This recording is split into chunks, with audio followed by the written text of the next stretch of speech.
Hello, my masochistic friends. Today we're talking about Elden Ring's Shadow of the Erdtree DLC. Bandai Namco was kind enough to provide me with an early review copy, and I simply cannot believe my good fortune.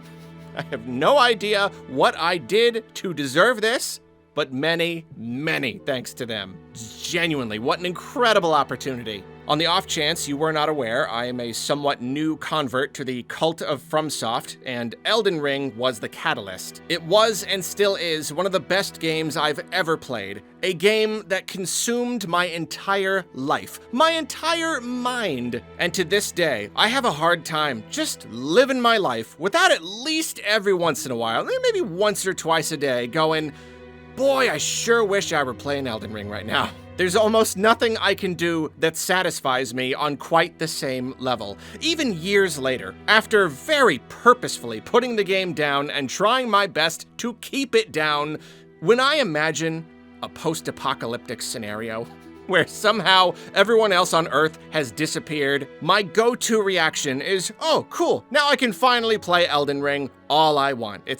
It's seriously like an addiction. It's all I ever want to be doing. So of course, I am very pleased that this DLC has given me a legitimate, job-related reason to return to the game. This is pretty much a spoiler-free review. The footage you're seeing here is a very simple little tour of the opening areas. I'm just kind of wandering around. No footage of big story bosses or anything. Keeping it simple. I haven't finished the DLC yet, and I have no idea how much longer I've even got, so this is not a comprehensive review by any stretch. I'd call it more of a mid-game impressions video. I'm also going to be covering a few new features, but I'm not going into all the new weapons and stuff. That is a job for someone else. I'm going to be talking about the world, the enemies, the dungeons, that kind of stuff. So let's get started. Shadow of the Erdtree does not beat around the bush. There's no convoluted quest you gotta go on. You just walk up to the egg in Mogwin Palace, you warp to a cave, you walk out of the cave, and the world smacks you in the face. I mean, it's seriously breathtaking. The DLC is worth it just for that moment. The amount of visual information packed into this one vista is immense. Right here at the very start, in the opening seconds, you can identify a dozen or two distinct areas and landmarks and points of interest at a glance. It's the moment you step out into Limgrave all over again, but somehow even more breathtaking. It makes you feel like a kid in a candy store with a $100 bill. You know, like a kid at Disney World with no parents. You are overwhelmed by how much there is to explore. And of course, it's all just beautiful. The base game already offered this really great mix of dark and surreal, but also kind of serene and beautiful. Shadow of the Erdtree leans more into the dark. Everything is very eerie. These ghostly tombstones are everywhere, and what a great effect. The sense of scale is incredible. The mountains and the architecture, the distant landscape, it just feels unfathomably huge. Even though I know that's largely a camera trick and nothing is quite as big as it seems, but I don't know, the effect really works. As always, the world is simply a joy to be in, a joy to explore. Just the ability to ride around a place like this is a blessing, and that was always going to be my number one thing. As expected, the world feels massive. You get that overwhelming opening panorama, but then as you ride along the edges of the area, you start spotting more and more out in the distance. Oh, there's more up there. Oh, there's more down there, and you have to wonder just how far it goes. I've uncovered a good amount of the map, but there are still big chunks missing, and for all I know, it'll expand even more in unexpected ways like in the base game. And it's fun how open this world feels. Early on, if you pick a direction and just go, likely you will quickly find yourself in one of the game's dungeons. There aren't a bunch of prerequisites or MacGuffins you gotta track down or anything. You can pretty much just roll right up to a dungeon and jump in. So if you're like me and you want to get a lay of the land before getting too deep, you'll be earmarking all these different places to come back to. And there is a ton of verticality in this map, so even if you can see a million different points of interest at a glance, sometimes you've got to figure out exactly how to find your way across a chasm or down a cliff. And for me, this kind of exploration and problem solving is a tremendous amount of the fun. Finally finding that one little path and making your way to another whole chunk of the map, it's so immensely rewarding. Another reason why just riding around is like my favorite thing ever. The format of this DLC is really interesting, and I had to play for a good while before I started to really understand it. The way I see it, Shadow of the Erdtree is a bit of a return to the format of FromSoft's previous games. Elden Ring went open world. It provided lots of big open areas, and within those areas you'd find lots of secrets and little activities and tons of mini dungeons. Then in key areas, usually inside of the biggest, most obvious visual points of interest, you'd get the really big legacy dungeons. You know, your castles and whatnot. Shadow of the Erdtree feels like it leans more into naturally occurring dungeons of a wider variety of sizes. Huge castles with huge dungeons in them, but then other smaller places with miniature dungeons acting as the connective tissue for areas of the map. I will admit I'm a little torn because one of my favorite things about Elden Ring was the abundance of mini dungeons. I know most people seem to think that they were the weakest part of the game, they were very repetitive, and I get it, but I don't know. Mini dungeons were everything to me. Exploring this massive, massive world and then seeing that there's a little dark spot behind some of the trees on the side of that cliff over there, and then moving in closer and seeing that it's a cave and it leads to a whole little self-contained dungeon, that's just magic to me. It was the #1 thing I hunted for when exploring. But in Shadow of the Erdtree, so far, I'm just not really finding them. I've played quite a lot, and I've only found 2 so far, and one ended up leading to a new area, so it wasn't really random or self-contained, and the other I haven't gotten around to beating yet, so I don't know if it leads somewhere too. Don't get me wrong, making mini dungeons a more natural part of the world instead of little self-contained challenges is cool, but I'm really missing the randomness. I want some arbitrary mini dungeons, you know? There's so much world to explore, but if a chunk of the map is just some enemies and some items I don't really need, and I get to the other side and realize, oh, that was it?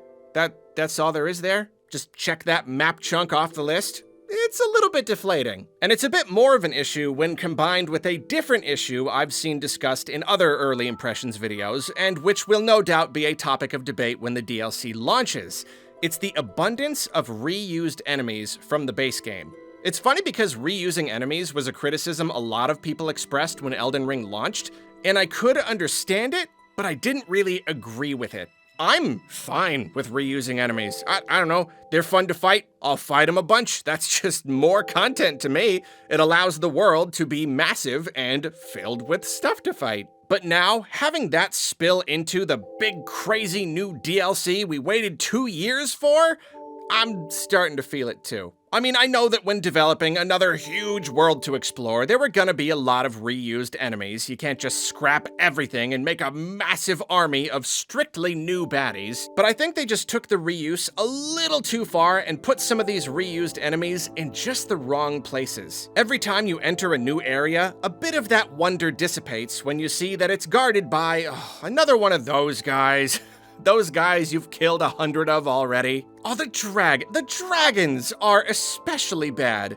Base game, I am not a fan of the dragon fights. I don't know, they're cool, they're fine, but FromSoft dragons, they're always a pain, let's be honest. And there are a very frustrating number of dragons in this DLC. Like, you just don't stop running into dragons. And it's the same thing as always. Run around, whacking them in the legs, trying to avoid the tail attack, dying in one hit when you don't get away from the big attack fast enough. I really think this DLC has made me realize more than ever how much I don't like fighting dragons. So that's a bit of a shame, and like I said, it does just kind of seem like the world has fewer secrets to find, fewer small activities to take part in, and that does make exploring a little less fun. However, I can't complain too much about reused enemies and lack of mini dungeons because the rest of the world and how it's built pretty much makes up for it. This feels less like an open world game with FromSoft dungeons peppered throughout, and more like a very large large version of the games they used to make. The more organic dungeons connecting everything together makes it feel more like a giant Dark Souls, and if this assessment is correct, then I think it's going to better please longtime fans who weren't quite into Elden Ring's format. And even if I've lost the fun of never knowing when I'll stumble upon a mini dungeon, stumbling upon these more organic dungeons and never really knowing how big they'll end up being is its own kind of fun. It's totally unpredictable, and that right there is the magic of exploring. The dungeons are so perfectly integrated into the map, so seamlessly woven into the experience, and Elden Ring was wonderfully designed, but this feels a little tighter, even more compact and meticulously planned out. And since, like I said, most of it is open to you from the start and it's just a matter of finding your way around, you can feel overwhelmed with choice. You constantly get sidetracked and forget where you're even supposed to be or what you should be doing because the answer is all of it.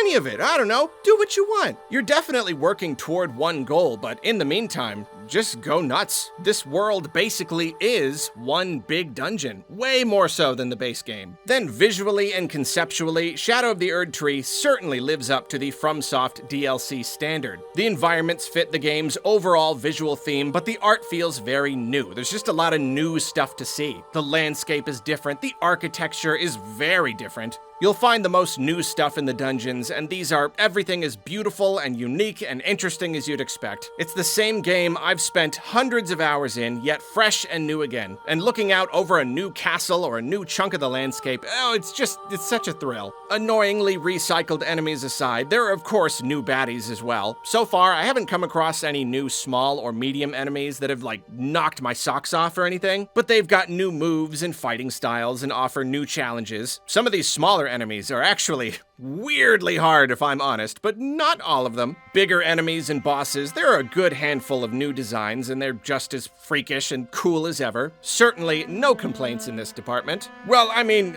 it is worth mentioning, and this may come as a shock, this DLC is hard.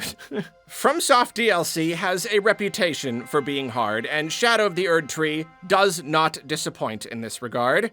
It's a slight problem for me because, one, I am a mimic tier summoning shield cowering casual. I am not the most skilled player on the planet. To my credit, I can get by. I did manage to summon and cheese my way to New Game Plus 7, but that's actually problem number 2. This is late game DLC, probably meant to be the hardest content the game's got to offer, and in New Game Plus 7, it's literally as hard as possible. I am not a multiple builds, multiple files kind of guy. I just had the one file I've been playing on this whole time. In retrospect, I guess I should have made a copy of my file before heading into New Game Plus for the first time for this exact reason. Live and learn, won't make that mistake again. But yeah, things hit hard. Many enemies one-shot me. Or if it takes 2 shots, those 2 shots come as part of a rapid combo and still happen in one fell swoop in like a fraction of a second. Or if I do survive, I'm basically having to chug 2 flasks after every hit. Fortunately, different parts of the map offer different levels of challenge. Plenty of easier enemies, some bosses that weren't too much trouble. But some of them. Oh, some of them.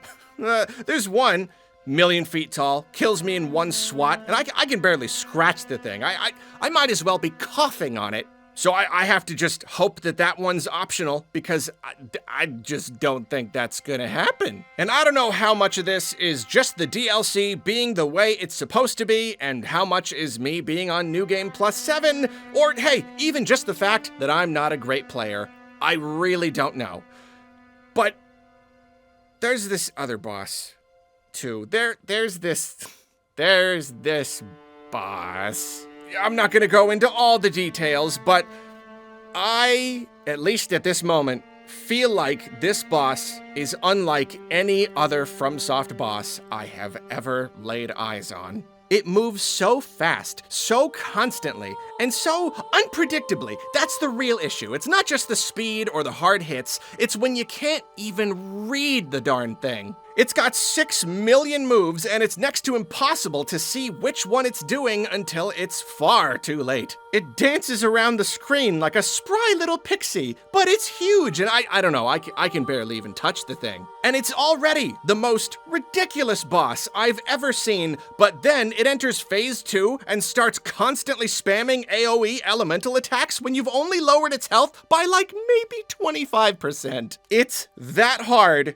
And then you knock off a tiny little chunk of its health, and then it's twice as hard. The only way I could eventually beat it was through that classic method of summoning and hurling spells at it while it was distracted. Not every boss is like this, but some of them are. And this will no doubt be another debate among the fanbase. FromSoft DLC is supposed to be hard, but it feels like this one leans even more into a type of hard that many people are less into.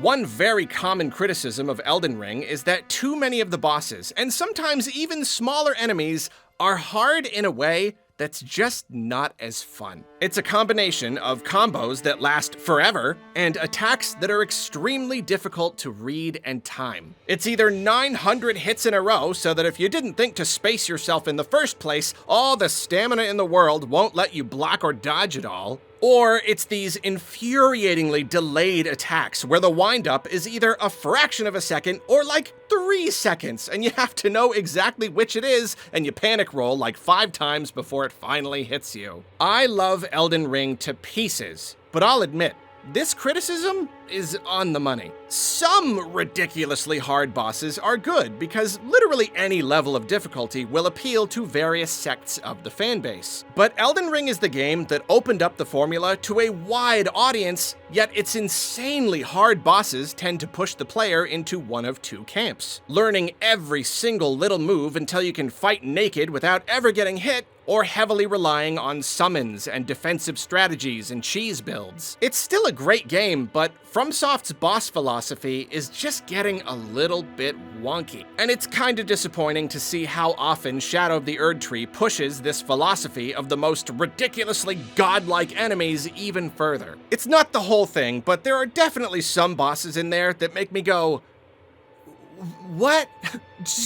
What, huh? When I die to a boss, even if it destroys me, wipes the floor with me in a second, I want to be able to see the little openings, slowly formulate a plan, even if it takes dozens and dozens of attempts. But if I go through those dozens of attempts and I'm still like, yeah, I have no idea. I can barely even touch the thing. That's not the kind of challenge I feel empowered to overcome.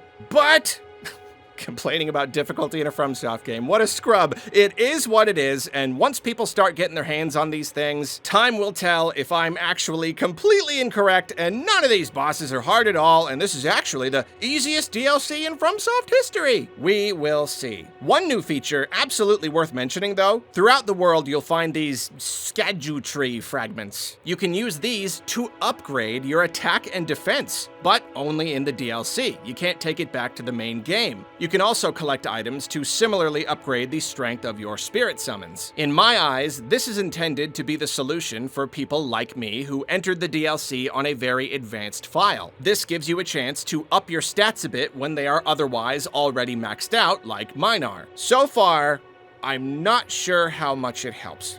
I'm not running tests on it, and it doesn't feel like it's helping me with the harder bosses. But I don't know, maybe it is. Maybe that's the only reason I ended up beating that one boss even eventually. Or maybe it will eventually help if I just keep exploring and gathering up all the upgrade items I can. Whatever the case though, what a cool feature. Just a new upgrade system baked right into the world, but exclusive to the DLC. I just think that's neat, and a really clever way to potentially address the level scaling issue. Beyond that new feature, obviously you've got loads of new items and weapons and such, though unfortunately I don't have much to say there. I'm not a big experimenter, I tend to find what works with me and stick with it, but from what I've seen, a tremendous amount of the value of this DLC is in these new weapons, some of which offer totally new fighting styles and give access to really ridiculous moves without actually using up MP or items, which is extremely novel. Between the new features and items and all that, and the new world, Shadow of the Erdtree, unsurprisingly, offers a huge amount of bang for your buck. As far as I'm concerned, this is basically just a new game.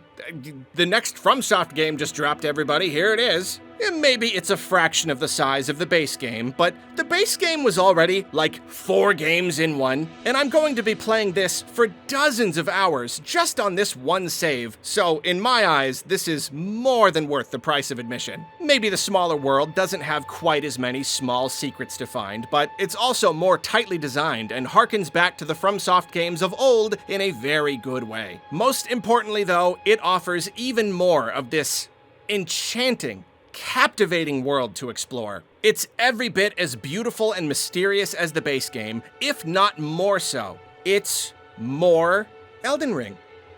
What else can I say? It's a world I can spend basically any amount of time in, and jumping right back into the magic that is Elden Ring has been a joy. So that's that. I hope you all enjoy your time with Shadow of the Erdtree. After you've played it a bit, be sure to come back and let me know what you think about it. And if that one boss, you're gonna know who I'm talking about, is actually as hard as I think it is. Thank you for watching, and good luck.